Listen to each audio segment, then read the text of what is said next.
Hey, so I don't know who needs to hear this, but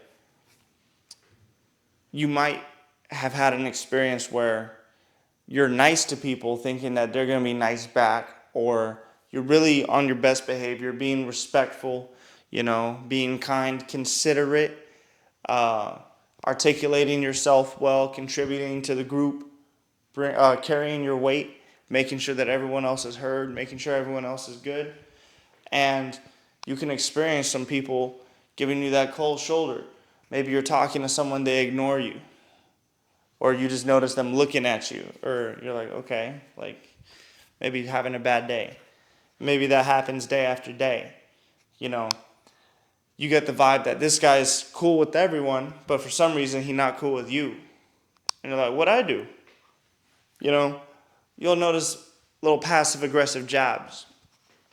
So in this scenario, what's going on is someone is a little upset because you're getting attention that they want for themselves. You're shining and you're getting uh, attention, resource, and merit that they believe that they're entitled to or that they would like. So it's a little bit of jealousy, it's a little bit of envy, and it doesn't mean that they're a bad person, but it just means that their shadow self is expressing. And so this is not something that you should take personally. This is not a personal attack on you.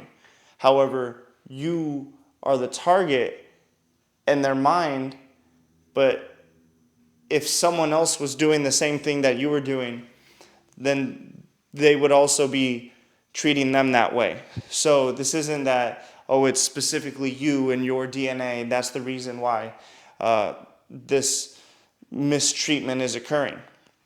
If anything, this is a good sign. This is a green flag that you are doing the right thing, that you are behaving effectively and you are having an influence on the environment, especially if at the same time that you're experiencing these uncomfortable scenarios from those specific people, if other people in the same environment are complimenting you and saying that you're doing well, you're prospering, you're contributing, they respect you, they like your perspective, things of that nature, then you can be sure that you're moving effectively.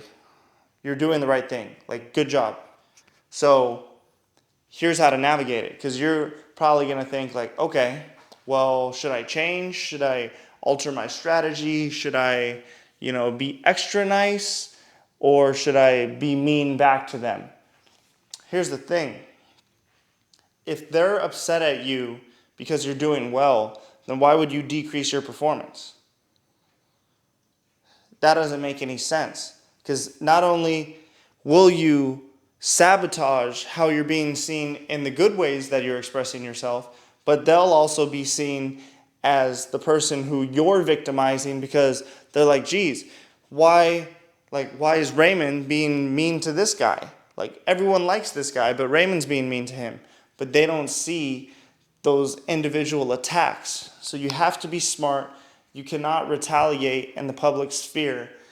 The only way you could, that's why they say success is the best revenge, is because success, you keep your hands clean. You have given no malice to anyone. It's like, yeah, you're still winning the personal battle, but you're not hurting anyone. You're not offending anyone. You don't even want to hurt them. They just put themselves against you, so they're going to get mowed down. Not because you're running them over, it's because you're an unstoppable force. And they decided to stand in the road.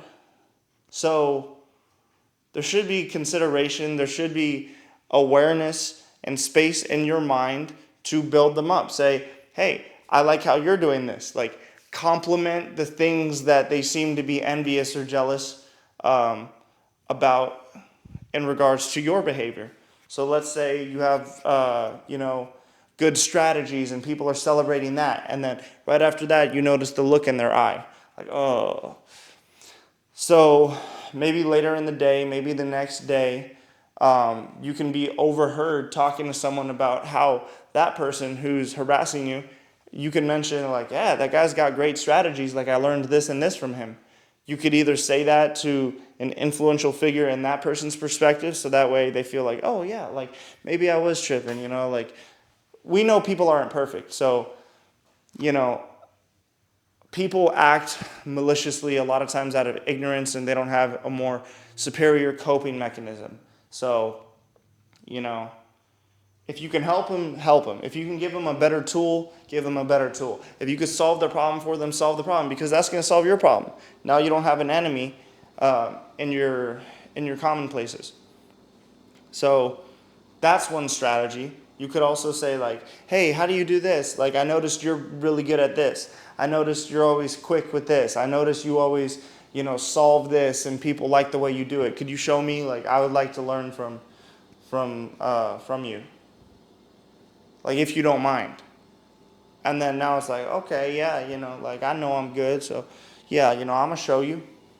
And then now you've nourished that ego that's crying out of like, like, why is he getting all the praise? But then if you're the one giving him praise, it's like, hey, bro, like, you're killing it. I'm trying to be like you.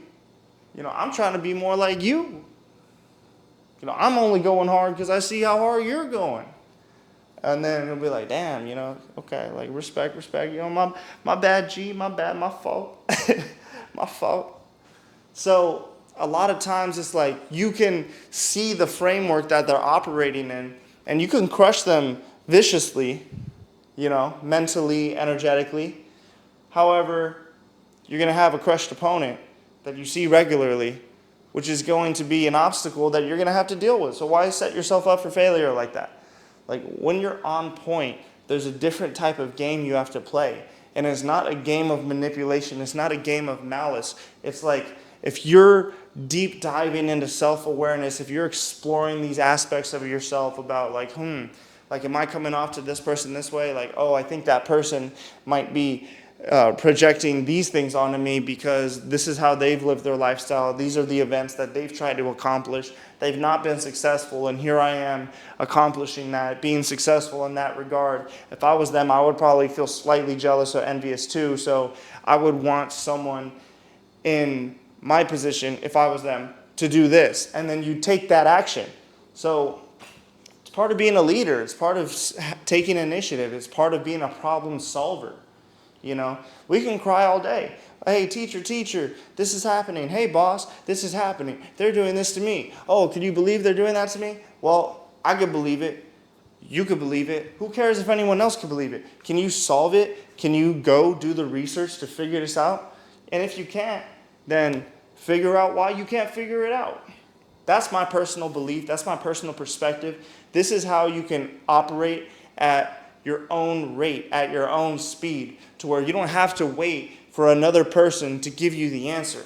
The answers exist, but do you have the space in your mind to receive the answer? Do you have the matching polarity to attract yourself to the answer? That's the only question. Because if you do, then you're pretty much good to go. Don't victimize yourself. Let them try to victimize you. You don't victimize you. And when you won't accept being a victim, they can't get at you. And at the end of the day, they're people just trying to be happy. They have a poor method, and they can take it out on you. Yes, protect your space. Yes, protect your energy. But it's tough. It's a tough situation, especially if you're a young male weightlifting. I understand how testosterone is literally an aggressive feeling. How should I say this? Increased levels of testosterone, I believe, if I'm not mistaken, contribute to an aggressive approach socially and a higher competitive nature in those with higher testosterone. So, like, it's this balance of feeling that anger, but then seeing like, okay, I'm feeling this anger because I experienced this pressure that's against me. So now that I understand the problem I'm dealing with, because the tool of anger has notified me, now I have these options to deal with this problem. Just because testosterone and aggression was the tool that notified you of the issue doesn't mean that testosterone and aggression needs to be the tool that you solve the problem with.